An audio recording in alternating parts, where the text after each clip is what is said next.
Good morning and welcome back to Sharika's lifestyle. আশা করি তোমরা সবাই খুব ভালো আছো। আমি তো বেশ ভালো আছি।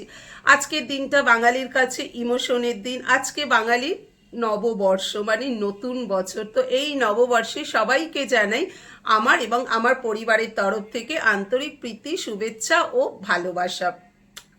আজকে ঘুম থেকে উঠতে আমার অনেকটা দেরি হয়ে গেছে, কারণ আজকে দিদি আসেনি, দিদি ছুটি নিয়েছে, তার জন্য আজকে ঘুম থেকে উঠতে আমার একটুখানি দেরি হয়ে গেছে। ঘুম থেকে উঠে ফ্রেশ হয়ে সোজা দৌড়ে চলে গেছি বাজারে। আজকে বাজারে কিন্তু ভীষণ ভিড়, মাছের লাইন, মাংসের লাইন, ভেজিটেবিলের লাইন, সব লাইনে দাঁড়িয়ে শেষ পর্যন্ত এখন কটা বাজে, 9:20 বাজে, কিছু আগে বাড়িতে আসলাম। বাড়িতে এসে যথারীতি চায়ের কাপ হাতে নিয়ে ক্যামেরা অন করে বসে পড়লাম তোমাদের সাথে একটু কথা বলতে। তোমাদের সাথে কথা না বললে আমার ভালো লাগে না, কারণ তোমরা হচ্ছে আমার পরিবার, আর পরিবারের সাথে সময় কাটাতে কার না ভালো লাগে বলো। তো এখন চায়ের কাপ হাতে নিয়ে বসেছি, চা খেয়ে তারপর ব্রেকফাস্ট করব। ব্রেকফাস্ট করে তারপরে ভেজিটেবিল, চিকেন, মাছ সব কিছু ধুতে হবে, তারপর দেখব কি রান্না করব। আর আজকে যথারীতি কাজটা একটু বেশি, কারণ যেহেতু দিদি আসেনি, সব কিছু আমাকে ম্যানেজ করতে হবে। আর যাই করি না কেন, যতটা পারবো তোমাদের সাথে শেয়ার করব থ্রু লেন্স। তাহলে তোমরা সবাই আমার সাথে থাকো আর আমি আমার সব কাজ করতে থাকি।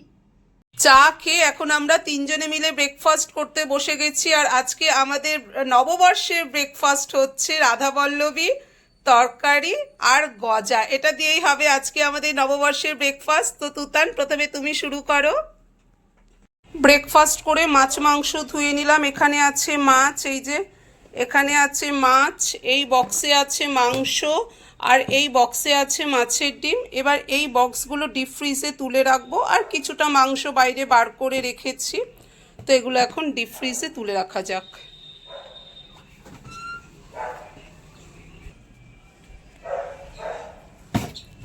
ডিপ ফ্রিজে রেখে দিলাম মাছ, মাংস আর মাছের ডিম। কিছুটা চিকেন এখানে তুলে রেখেছি, এটা করব চিকেন কষা। আর এই চিকেন আগের ছিল, এটা ফাইবার পিসগুলো, এগুলো দিয়ে করব আজকে কাবাব। কাবাব করব, চিকেন কষা করব, আর করব পোলাও। 12:30 বাজে, এখন স্নান করে সোজা চলে এসেছি কিচেনে রান্না করতে।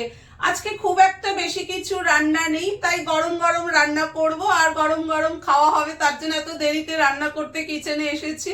আর আজকে রান্না করব চিকেন কষা আর পোলাও। সম্পূর্ণ এটা তুতানের আবদার যে আজকে পয়লা বৈশাখের দিন তোমাকে চিকেন কষা করতে হবে আর পোলাও করতে হবে। তো তার জন্য চিকেন এখন ম্যারিনেট করব। এই যে চিকেন থালায় রেখে দিয়েছি, ধুয়ে জল ঝরিয়ে রেখে দিয়েছি। চিকেন ম্যারিনেট করব আর তার সাথে করব বাসন্তী পোলাও। চিকেন ম্যারিনেট করা হয়ে গেছে। চিকেন ম্যারিনেট করেছি টক দই, নুন, হলুদ, আদা বাটা, লঙ্কা বাটা, টমেটো, কাঁচা লঙ্কা আর কাশ্মীরি রেড চিলি পাউডার আর চিকেন মশলা, এই দিয়ে সর্ষের তেল, এই দিয়ে চিকেন ম্যারিনেট করেছি।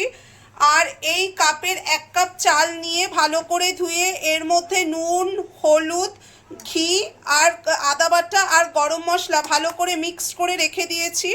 আর এখানে পোলাওয়ের জন্য নিয়েছি কাজু, কিশমিশ, এখানে গোটা গরম মশলা, গোটা গরম মশলার মধ্যে আছে এলাচ, লবঙ্গ, আর এখানে আছে দারচিনি, তেজপাতা, আর এই আছে ঘি। এই দিয়ে করব আজকে এখন পোলাও। এদিকে চিকেন কষা হচ্ছে, আর এই গ্যাসে আমি ফ্রাই প্যান বসিয়ে দিয়েছি পোলাও করব। তার জন্য প্রথমে আগে আমাকে কাজু কিশমিশ ভেজে নিতে হবে। তো কড়াতে আমি মানে ফ্রাই প্যানে ঘি দিয়ে দিলাম, কড়া বা ফ্রাই প্যান যাই বলো, ঘি দিয়ে দিলাম। এবার কাজু আর কিশমিশ প্রথমে ফ্রাই করে নেব।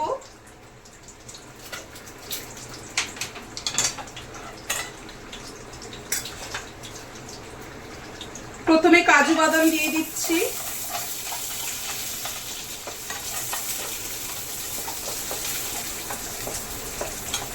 কাজু বাদাম একটু ফ্রাই করে নিয়ে তার মধ্যে দিয়ে দেব কিশমিশ। কিশমিশ বেশি ফ্রাই করতে হবে না, কারণ কিশমিশ দেওয়া মাত্রই ফ্রাই হয়ে যাবে, তাই কিশমিশ লাস্টে দেব।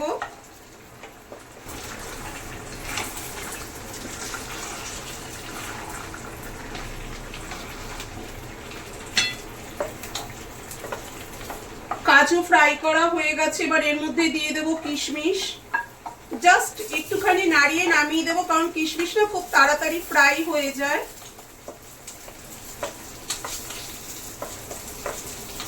কাজু কিশমিশ ফ্রাই হয়ে গেছে, এবার নামিয়ে নেব। কিশমিশ নামিয়ে নিলাম। এবার এর মধ্যে আরেকটু ঘি দিয়ে দেব।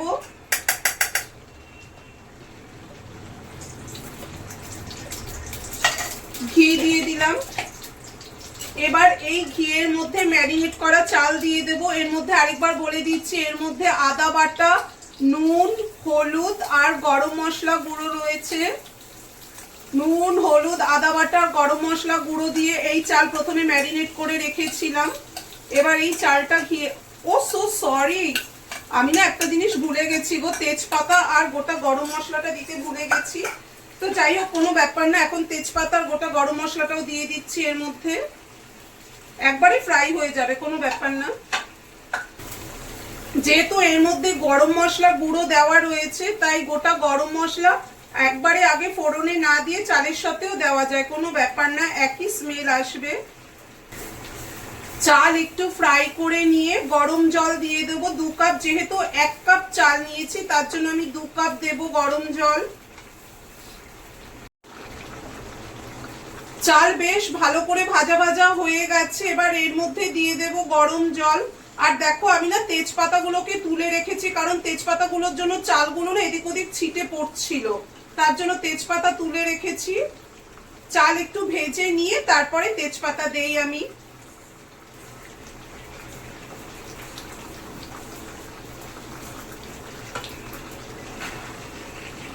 একদিকে চালটা ভাজা হচ্ছে, আরেকদিকে আমি চিকেন কষা করে নিচ্ছি, কারণ অনেকটা দেরি হয়ে গেছে, অলরেডি 1:30 বেজে গেছে। তুতানের খিদে পেয়ে গেছে, ও কিছু আগে পড়ে এলো, ওর খিদে পেয়ে গেছে, তার জন্য আমি খুব তাড়াতাড়ি করছি। তাই একদিকে পোলাও করছি, আরেকদিকে চিকেন কষা বসিয়ে দিয়েছি।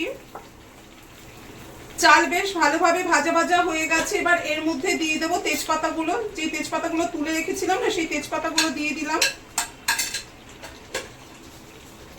এবার দিয়ে দেবো এর মধ্যে 2 কাপ উষ্ণ গরম জল।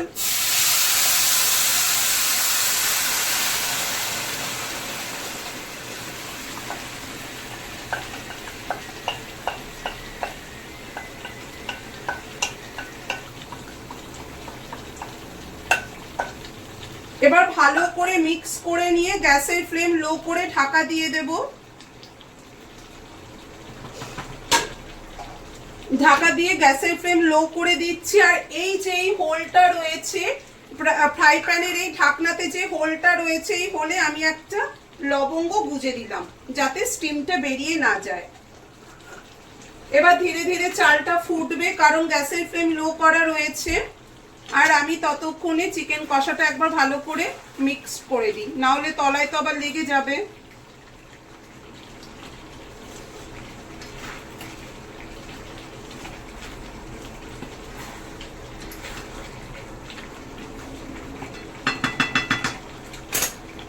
জল ফুটতে শুরু করেছে, কিছুক্ষণ পর আমি এটা দমে দিয়ে দেব।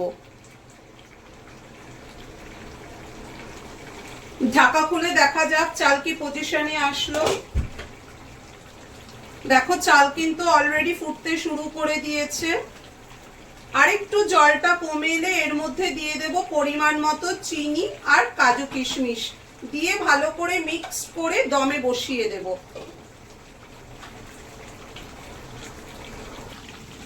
ঢাকা খুলে দেখা যাক চাল কি পজিশনে এসছে। অনেকটা জল রিলিজ করে গেছে, চাল কিন্তু হাফ মানে 50% সেদ্ধ হয়ে গেছে। এবার এর মধ্যে দিয়ে দেব কাজু কিশমিশ, এই যে ভেজে রাখা কাজু কিশমিশ দিয়ে দিচ্ছি এর মধ্যে। ভেজে রাখা কাজু কিশমিশ দিয়ে দিলাম। আর দেব এর মধ্যে পরিমাণ মতো চিনি। চিনি একটু বেশি লাগবে, যেহেতু পোলাও, আর পোলাও মানে মিষ্টি মিষ্টি, তার জন্য চিনি একটু বেশি লাগবে। এই এতটা পরিমাণে চিনি দিয়ে দিচ্ছি। থাক, একটু কম দিলাম, অতটা মনে হয় লাগবে না। এবার ভালো করে মিক্স করে পোলাও দমে বসাবো। আমি কিন্তু পোলাও যখনই করি সবসময় দমে দিয়েই করি পোলাও। আমার মনে হয় তাতে পোলাওয়ের টেস্টটা না একটু বেশি বেড়ে যায় যদি দমে দেওয়া হয় পোলাও। তো এবার আমি চিনি ভালো করে মিক্স করে দিয়ে পোলাও দমে বসিয়ে দেব। এই তাওয়াটা নিয়ে নিলাম। এবার তাওয়াটা গ্যাসের উপর বসিয়ে গ্যাসের ফ্লেম হাই করে 2 মিনিট হাই ফ্লেমে রেখে তারপর লো ফ্লেমে বসিয়ে রাখবো 10 মিনিটের জন্য। দেখো এইভাবে আমি দমে বসাই সব সময় পোলাও। 2 মিনিটের জন্য হাই ফ্লেমে হবে, কারণ এই তাওয়াটা গরম হতে একটু টাইম লাগবে, তার জন্য 2 মিনিটের জন্য হাই ফ্লেমে দিয়ে দিলাম। 2 মিনিট পর আমি লো ফ্লেম করে দেব, তাতে তাওয়াটাও গরম হয়ে থাকবে আর পোলাও দমে কিন্তু বেশ ভালো হবে।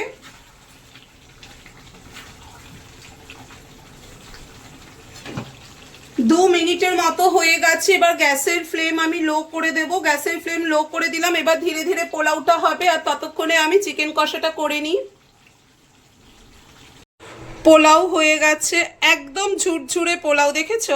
একদম, এই দেখো একদম ঝুরঝুরে, এই যে একদম ঝুরঝুরে পোলাও। আর এদিকে চিকেন কষা ready. Poila Boishakh special lunch menu পোলাও আর চিকেন কষা রেডি। আজকের লাঞ্চে রয়েছে পোলাও, চিকেন কষা আর আমের চাটনি। এই রকম লাঞ্চ মেনু থাকলে আর কি চাই। জাস্ট লাঞ্চ করে উঠলাম। আজকের লাঞ্চটা অসাধারণ ছিল গো। পোলাওটা দারুণ হয়েছে, তেমনি ভালো হয়েছে চিকেন কষা, আর তার সাথে ছিল আগের দিনের আমের চাটনি। ফাটাফাটি আজকের লাঞ্চটা হয়েছে। এখন 2:45 বাজে। আজকে একটু তাড়াতাড়ি হয়ে গেল আমার লাঞ্চ। তো চলো এবার একটু রেস্ট নিই, পরে আবার আসছি। আর রেস্ট বলতে শুয়ে একটু ভিডিও দেখা, এডিট করা, এগুলো করতে হয়। তারপরে দেখো, আমরা যারা ব্লগ করি আমরা তো আবার কারুর না কারুর ব্লগ দেখিও, বলো। তোমরা হয়তো ভাবতে পারো যে আমাদের জীবন ভীষণ সুন্দর, খুব মানে একটা আরামদায়ক জীবন। একদমই নয়, কিন্তু আমরা ক্যামেরার সামনে নিজেদেরকে শো করি, নিশ্চয়ই হ্যাঁ, আমরা ক্যামেরার সামনে আমাদের ভালোটা খারাপটা সবটাই শো করি, কিন্তু আমাদের জীবন অনেকটাই টাফ। যারা ব্লগ করে তারা জানে তাদের জীবন কতটা টাফ।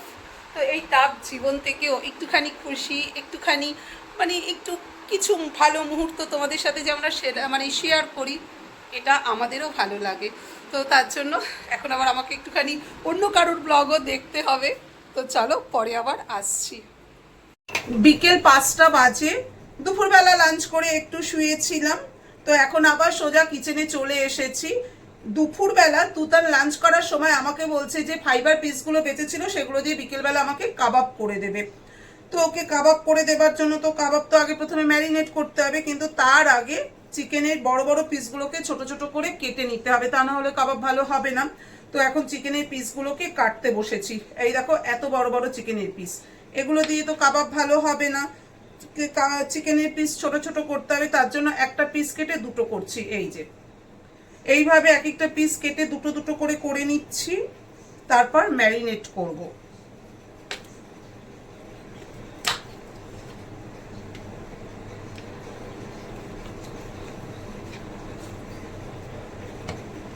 চিকেনে না ফাইবার পিস দিয়ে আমি কাবাব করে দিই, তুতানকে চাউমিনে দিই, ম্যাগিতে দিই, এইগুলো করে দিই। কারণ এমনি না ফাইবার পিসগুলো কেউ খেতেও চায় না বাড়িতে, জানো তো। তার জন্য এই পিসগুলো দিয়ে এইসবই করে দিতে হয়, কিছু করারও নেই। তো ছোট ছোট করে কেটে নিই আগে। বোন রয়েছে জানো তো, বোনলেস নয়, বোন রয়েছে, বা বোনগুলোকে ছাড়াতে হচ্ছে। চিকেনের সব পিসগুলো কাটা হয়ে গেল ছোট ছোট করে। এই দেখো এই পিসগুলো কাটা আর কি দেখাবো, তাই তোমাদের সাথে কাটা শেয়ার করলাম না। এই যে ছোট ছোট করে কেটে নিয়েছি, এই যে দেখেছো, এইভাবে ছোট ছোট করে কেটে নিলাম। সব মশলা দিয়ে চিকেন ম্যারিনেট করা হয়ে গেল। এবার এই ম্যারিনেটেড চিকেন ফ্রিজে রেখে দেব 2 থেকে 3 ঘন্টা মতো। এই যে চিকেন ম্যারিনেট করে নিলাম, এই যে দেখেছো, এই দেখো এক একটা পিস এইরকম। আমি আরেকবার দেখিয়ে দিচ্ছি, এই যে এই সাইজের হয়েছে। এবার এই ম্যারিনেটেড চিকেন ফ্রিজে রেখে দেব 2 থেকে 3 ঘন্টার জন্য।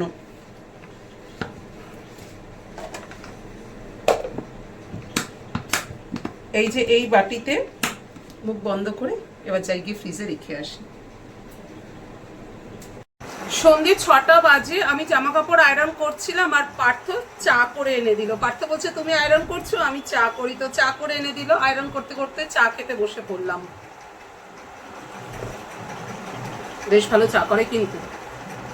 চা খেয়ে আবার আজকে আয়রন করব। আজকে অনেক দিন ধরে আয়রনের সব জিনিসগুলো জমে রয়েছে, মানে জামা কাপড়গুলো অনেক দিন ধরে জমে রয়েছে। আজকে 7-8টা তো আয়রন করতেই হবে। 3-4টে হয়ে গেছে আয়রন, একটা করছি 5টা। অনেকগুলো করার ইচ্ছে আছে, দেখি কতগুলো করতে পারি।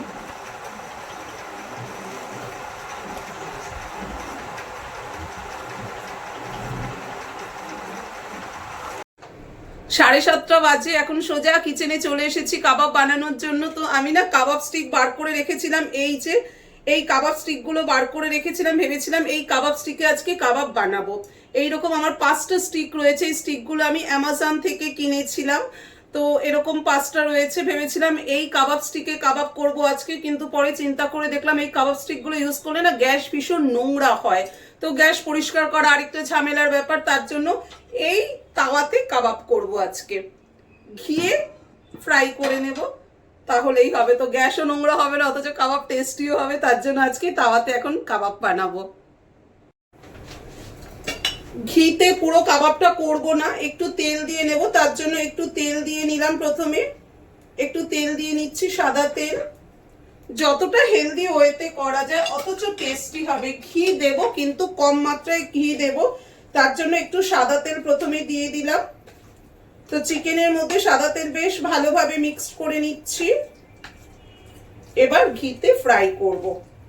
এই দেখো তাওয়াতে সব চিকেন পিসেস গুলো দিয়ে দিয়েছি, ঘি কিন্তু খুব কম দিয়েছি আমি। আর গ্যাসের ফ্লেম দেখো একদম লো করা, দেখেছো, একদম লো ফ্লেমে কাবাবগুলো এবার আমি ফ্রাই করে নিচ্ছি।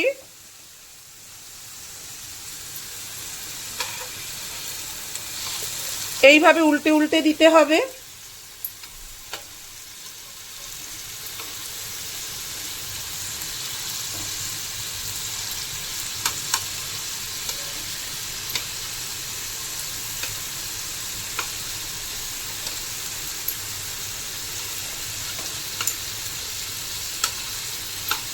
এই যে এইভাবে উল্টে উল্টে দিচ্ছি আমি এই টঙের সাহায্যে।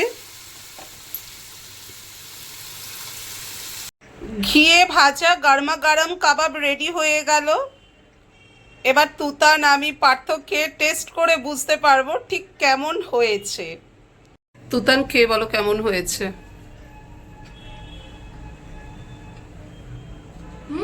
খুব দারুণ হয়েছে, আর একটা স্মোকি ফ্লেভারও আছে। স্মোকি ফ্লেভার আসছে? সত্যি তো? ঠিক করে বলো, ভালো হলে বলো, খারাপ হলেও বলো। বলছি তো ভালো হয়েছে। ভালো হয়েছে, খাও তুমি।